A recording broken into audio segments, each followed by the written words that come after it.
Temas relacionados con la mujer, llamadas a intimar con el rey. ¿Cómo les parece ese título? Llamadas a intimar con el rey. Más allá del velo rasgado. Más allá del velo rasgado. No quise colocar llamados a intimar porque lo que tratamos es que vamos a validar precisamente en este contexto el rol,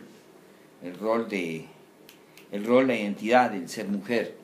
Entonces, por eso quise subrayar y algunos de los textos están en femenino, ya validando y recordando que la mujer también tiene un llamado, y ese es llamado al sacerdocio. Entonces, vamos a tener un acercamiento cómo la mujer pasa de una condición a otra condición. Vamos a Éxodo, capítulo 25. Éxodo 25.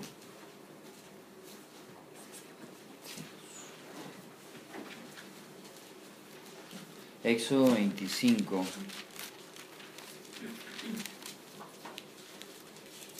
Éxodo 25. 8.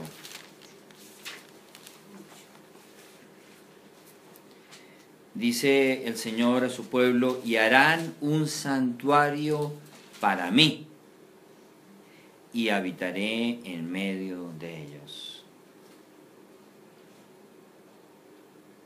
El Señor en Jesucristo hizo un santuario para Él y habitó en medio de nosotros.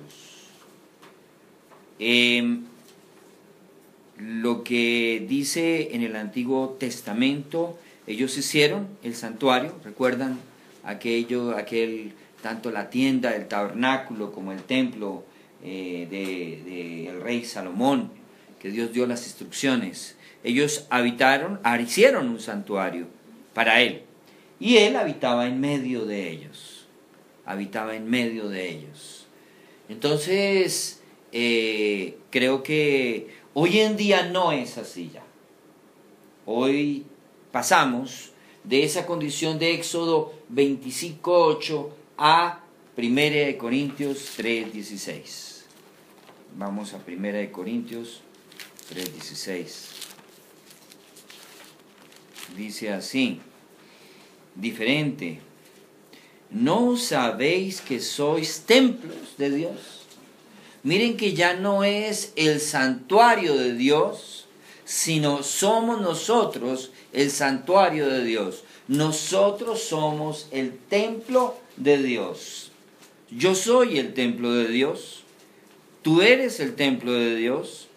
Entonces dice en el versículo 16, ¿no sabéis que sois templo de Dios? Es una pregunta que nos debemos hacer. ¿Somos templo de Dios? Cuando no hemos tenido conciencia, cuando estamos separados en nuestra visión personal de vernos en partes y no vernos en esa dimensión de redimidas, entonces realmente no hay conciencia de lo que somos. Somos templo. Noten que no dice que tenemos un templo. Es que yo tengo un cuerpo. No. Pablo no está dividiendo al ser. Dice, sois un templo de Dios. Y estaba refiriéndose a esa dimensión corporal más evidente, porque eso es lo que está hablando el texto. ¿Sí? Está hablando de lo íntimo, de lo interpersonal, de lo intracorporal, de lo intercorporal, de esa relación con el otro desde el contexto de la intimidad sexual. Ese es el contexto en el cual de alguna manera vemos más adelante, como en el capítulo 6, les hace reflexión también con respecto al templo, a ser templo. O ignorás en el versículo 6:19 que vuestro cuerpo es templo del Espíritu Santo, el cual está en vosotros, el cual tenéis de Dios y no sois vuestros. ¿Qué significa? Que yo no puedo hacer con mi cuerpo lo que a mí se me dé la gana. No puedo. Cuando yo uso inadecuadamente mi corporalidad. Resulta que la sexualidad que hablamos en el contexto evangélico parece que es una sexualidad desincorporada, porque somos almas, no somos personas, somos almas. Entonces las almas no tienen sexo, pero no somos almas, somos personas, tenemos psiquis, hemos creado y hechos a imagen y semejanza de Dios. Entonces la corporalidad tiene relación con la sexualidad también. Y con muchas otras expresiones de la sexualidad, la masculinidad, la feminidad, la genitalidad, todo eso son expresiones de la sexualidad. Pero entonces, ¿qué tenemos? Tenemos que, aquí hay una, salimos de Éxodo 25 a 1 Corintios 3:16. ¿Qué nos dice? Sois templos, pero templos de Dios. Sois templos, somos templos. Eso tiene que ver con identidad. Eso tiene que ver con identidad. Soy templo. Pero si yo estoy pensando que soy un tripartita, pues no sé en dónde está la puerta, las ventanas, las salidas, no sé en dónde. Ese templo tan extraño, ¿sí? No, es un ser integral e integrado. Entonces, que Jesús se identifica con esto que nosotros íbamos a hacer después, de que Él hubiera muerto por nosotros. Entonces miren este pasaje, el cual está en Juan 2:19. Respondió Jesús y les dijo, destruid este templo. Ellos pensaban que le estaban hablando del templo de Jerusalén, pero él se estaba refiriendo era a él, ¿sí? A su cuerpo. Y en 3 días lo levantaré. 3 días fue lo que demoró, ¿sí? La resurrección. Entonces, ¿qué sucede allí? Sucede que entonces los judíos dijeron, en 40 años, 46 años fue edificado este templo. Y tú en 3 días lo levantarás, Pero él hablaba del templo de su cuerpo. ¿Ok? Por tanto, cuando resucitó entre los muertos, sus discípulos recordaron que había dicho esto y creyeron en la Escritura y en la palabra que Jesús había dicho. Entonces, fíjense cómo Jesús se está refiriendo es a su cuerpo, al cuerpo de Él. Ahora bien, ¿qué relación tiene el templo, ¿sí? El cuerpo y el velo rasgado? Entonces, ¿qué significa para ustedes el velo rasgado? ¿En qué momento se rasgó el velo? Jesús murió. Ok, ¿y qué tiene que ver con que el velo se rasgue? ¿Qué significaba? ¿Cómo? Que ahora la presencia de Dios quedó dispuesta. Sí, que pudiéramos tener acceso directo, porque anteriormente solamente entraban, creo que el sacerdote y una vez por año. Había un sacerdote cada año que era designado para entrar al lugar santísimo, y él iba y llevaba pues todas las peticiones, las oraciones, todo lo demás, y salía con el mensaje del Señor. En el momento de rasgarlo es la posibilidad de que todos quienes estén en el lugar santo, todos quienes están en el atrio, pudieran tener acceso directo al Señor sin necesidad de intermediarios. Okay. ¿Cuántos atrios habían? ¿Se acuerdan ustedes? Uno. Un atrio. Pero ese atrio tenía 3 patios. ¿Cuáles eran los patios que había? El lugar santo. El atrio, sí, lugar santo, santísimo, pero estaban los atrios. Los atrios, ¿qué habían los atrios? ¿Estaban los atrios de quién? Los atrios del sacerdote, de los sacerdotes. ¿Los atrios de qué? De las mujeres. ¿Los atrios de qué? ¿Qué son atrios? Es como un espacio, era un lugar, un espacio, unos patios. Exacto, cuando tú ves dice patios, los patios de las mujeres, los patios de los... ¿Cómo? ¿En el tabernáculo o en el templo? No, en el templo. Sí, en el templo que estaba alrededor, donde estaba el templo, o sea, estaba alrededor, estaban afuera, en el templo. ¿Qué sucede? Cuando se rasga el velo, se rasgan las barreras que habían. Ya no era solamente el sacerdote que podían intimar con Dios, eran todos los sacerdotes. Y entonces, ¿qué hizo Dios con nosotros? Para que no quedamos excluidos, sino incluidos. Nos hizo entonces sacerdotes. Nos hizo a todos sacerdotes, para que podamos estar en su presencia. O sea, cambió nuestra condición en nuestra relación. Entonces nos hizo reyes y sacerdotes, reyes y reinas. ¿Eso quiere decir que ahora sí podemos decir, usted no sabe quién soy yo? Ajá. Cierto, ciertísimamente. Hoy sacó el tiempo en primera plana, ¿no? Eso, bien interesante esa noticia. Bueno, entonces, ¿qué significa ese velo rasgado? Para ir. El velo rasgado significa que ahora el Espíritu de Dios no mora más en un lugar, sino en un pueblo. Miren, hay una gran diferencia entre la cosmovisión norteamericana en el acercamiento, ¿sí?, que se tiene hacia, digamos, hacia las personas, y la cosmovisión latinoamericana. Los latinos pensamos en contextos, los americanos piensan en individuos. ¿Ves? Entonces, ¿qué sucede? La visión de pueblo es una visión comunitaria. ¿Ves? Eso es uno de los indicadores con los cuales se identifica la psicología latinoamericana, por el pensamiento latinoamericano, diferente a la psicología norteamericana que está centrada en el individuo. Ahora, el individuo conforma el pueblo. No podemos ignorar al individuo, pero no podemos ignorar al pueblo. De ahí el enfoque sistémico se centra en el sistema, porque ve el contexto. El pueblo de Dios, Dios se mora en el individuo. Entonces nosotros como trajimos un evangelio, sí, que fue extrapolado de Estados Unidos, entonces nos volvimos individualistas. Yo vivo mi vida como a mí se me da la gana, o yo vivo mi vida solo, yo soy el llanero solitario, y entonces cabalga de nuevo sin comunidad. Eso es un pensamiento muy norteamericano. O yo puedo entrar al sistema de televisión, el internet, y ser comunidad, ¿cierto?, desde las redes sociales. No, esa no es la opción. O sea, esto no se reemplazará nunca. ¿Sí? No es sencillamente que vamos a la iglesia, no, es que porque soy iglesia me congrego, porque sé quién soy, voy. Cuando yo no sé quién soy y tengo un problema de identidad, también tengo un problema de identidad en mis relaciones. Tengo problemas de identidad en mis relaciones.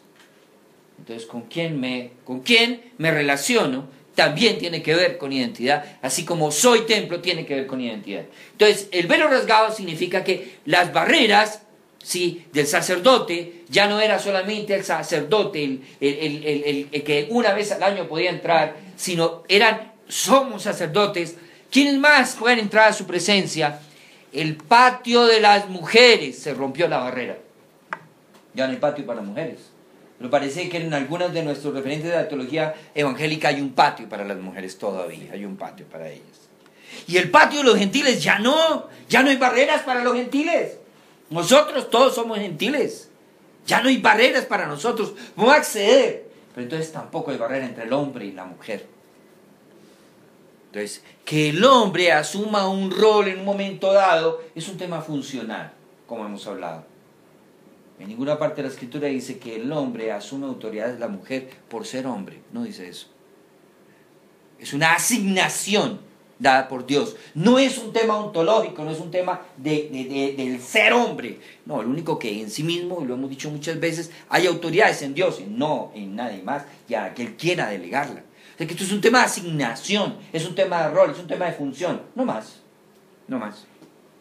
Entonces, el velo se rasga y ahora entonces mora Dios en su pueblo, no mora en un solo lugar. Aquí están las mujeres de nuestra comunidad, algunas de ellas, mírenlas. ¿No se dieron cuenta a qué horas?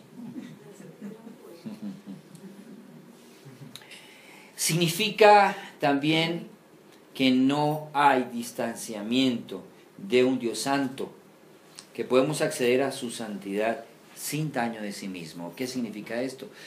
Un sacerdote que entraba delante de su presencia y no había él haberse purificado adecuadamente, allí lo sacaban muerto. ¿sí? Había una pitica al cual estaba conectado el sacerdote, y cuando sentían que el hombre cayó allí, pum, lo sacaban. ¡Alega duro al hermano! ¡Sí, al hermano Zacarías se nos murió adentro! Imagina, ¡sáquenlo! Sacaban a Zacarías. ¿Y hace cuánto se murió? Hace como 3 horas que está. ¡Miren cómo quedó! No, ahora podemos acceder a la presencia de Dios. Y a veces eso nos hace incluso indiferentes hacia la obra de Jesús. Porque entonces decimos, pues si yo pequé, confiesé, empate y no pasó nada. No pasó nada, comí, me limpié y volví otra vez a comer. ¿Y qué pasó? ¡Nada pasó! Sí pasó. Perdí lo más significativo, mi amistad con mi Señor. Y no me di cuenta. Y no me di cuenta cómo eso afecta o afectó la integralidad de mi ser. Y también decimos, y ese que está allá, ¿sí ve? A ese no le pasa nada, ese sí que prospera, mírelo cómo prospera, y mire lo que nos hizo, ¿no? Esa porquería, y mire cómo Dios nos bendice. No bendice eso. Si nosotros medimos la bendición por lo que vemos, estamos en la olla. Yo veo en el hospital que llega un médico en un Audi montado, ¿sí? Se baja, quién sabe cuántos millones le costó, el hombre tiene reconocimiento allá, y lo llama a uno y me dice, venga doc, quiero hablar con usted porque es que tengo problemas con el alcohol. Por ahí comienza uno a ver su vida, que no hay bendición, no hay una buena y saludable relación con sus esposas, que tiene un amante, así, pero no, el tipo tiene todos los R que quieran, reconocimiento, ¿sí? Lo recuerdan como una persona que ha participado, tiene hasta una placa ahí en la institución, ¿sí? Rememoran cada vez que el hombre dice que se va y regresa, ¿sí? Tiene todas las R's que ustedes quieran, pero el hombre ¿qué? Sí. Reprobó. Muy bien, Amparito. Reprobó. Yo también ando en Audi todos los días. Y en Mercedes. Y con conductor uniformado. Claro. Mercedes y Audi. Y Volvo.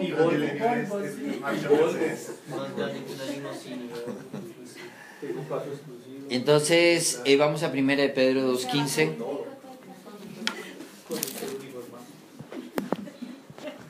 Vamos a 1 de Pedro 2:15, dice así. 1 de Pedro 2:5, dice así, 1 de Pedro 2:5.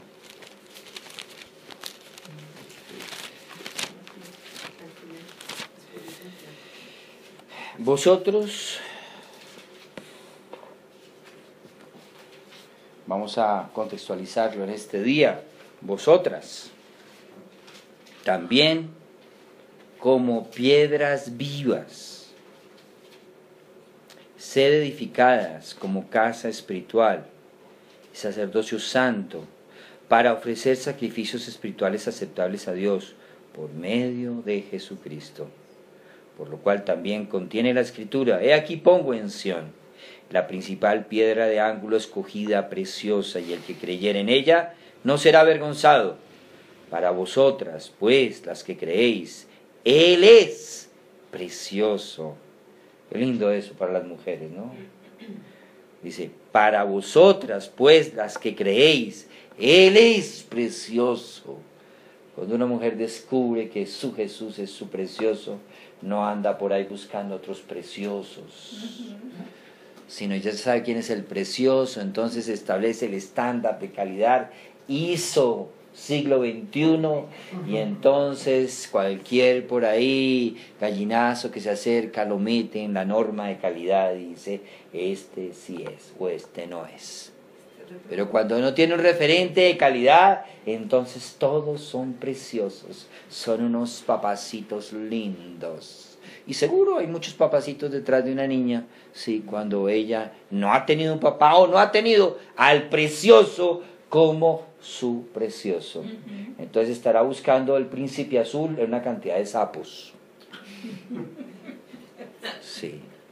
Pero cuando encuentra a su príncipe de paz, está reconciliada con ella misma, está tranquilita, no se preocupa si la dejó el tren o no la dejó, ¿sí? Porque está con su precioso, ¿sí? Pero para los que no creen, la piedra que los edificadores desecharon ha venido a ser la cabeza del ángulo, y piedra de tropiezo y roca que hace caer, porque tropiezan en la palabra siendo desobedientes, a lo cual fueron también destinados. Mas vosotras, y aquí tenemos una imagen de Loida y Eunice enseñando a Timoteo. Mas vosotras sois linaje escogido. Mira cómo dignifica a la mujer, soy linaje escogido. Ustedes no son de cualquier raza, de cualquier linaje. Ustedes son real sacerdocio. Ustedes son nación santa. Mira el linaje escogido. Ustedes son pueblo adquirido por Dios. ¿Para qué? Y dicen que la mujer no puede enseñar. ¿Qué problema?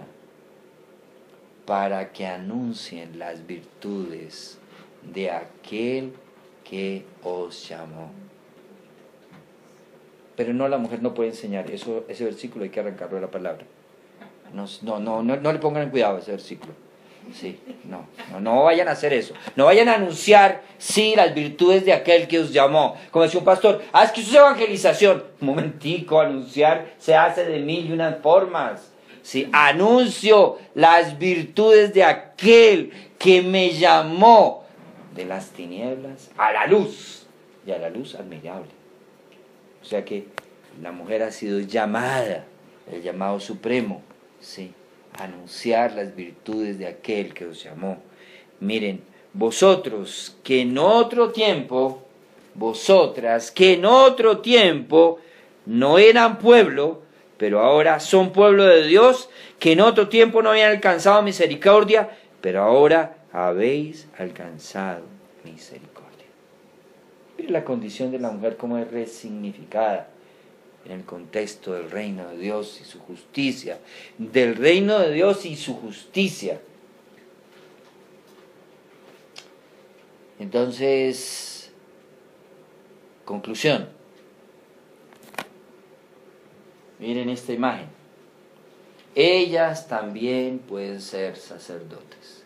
Si ustedes miran bien esa imagen, se darán cuenta de que están en parejas, hombres y mujeres, ¿no? No es solamente los hombres. También hay niñas. O sea que tú estás ahí metida, Saray, qué bien. Ellas también pueden ser sacerdotes. Ella también puede intimar con el rey.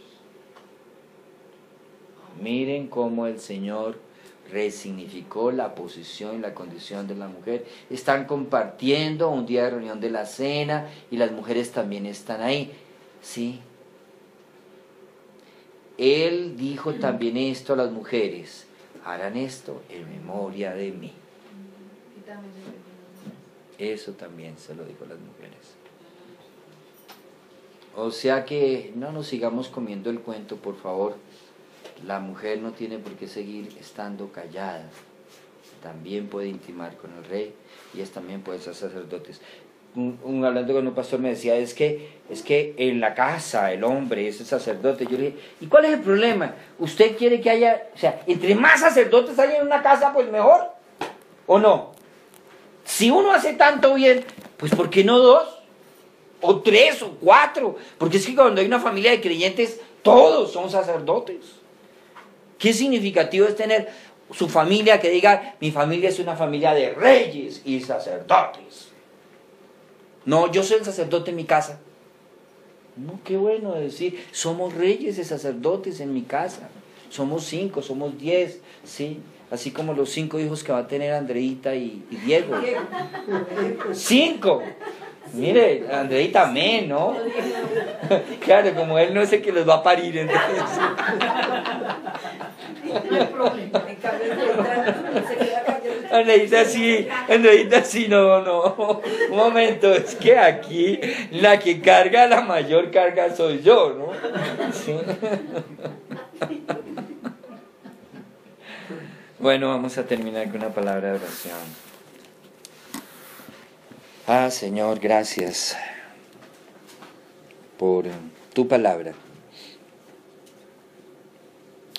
Tu palabra nos resignifica, tu palabra nos ministra, tu palabra nos da identidad, Señor. Tu palabra nos cambia la condición. Gracias por hacernos reyes y reinas. Gracias, Señor, por la condición sacerdotal de todas y todos los que estamos acá. Porque somos linaje escogido, nación santa, pueblo.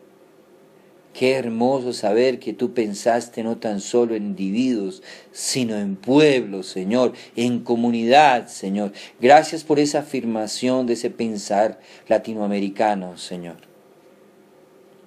Gracias, Padre, por ser y hacer comunidad con nosotros y habitó entre nosotros. Gracias, Señor, porque tu Espíritu Santo fue dado a todos aquellos que creyeron en ti. De su interior correrán ríos de agua viva. Y esto decía el Espíritu que había de habitar en ellos. Gracias, Señor, porque somos templo, somos tabernáculo. No tan solo, Señor, no tenemos, sino que somos. Por esa identidad que nos permite permanentemente cada día estar delante de tu presencia y poder intimar con el Rey de Reyes, que ya no nos llamo siervas y amigas, siervas sino amigas, siervos sino amigos, Señor. Gracias por esa amistad que costó la obra de tu Hijo Jesús en la cruz. Que podamos, Señor, vivir en amistad cada día, disfrutando de tu presencia, Señor. Disfrutando, Señor, de esa común unión contigo y la común unión como comunidad, como congregación. En tu nombre, Señor. Amén y amén. Vamos a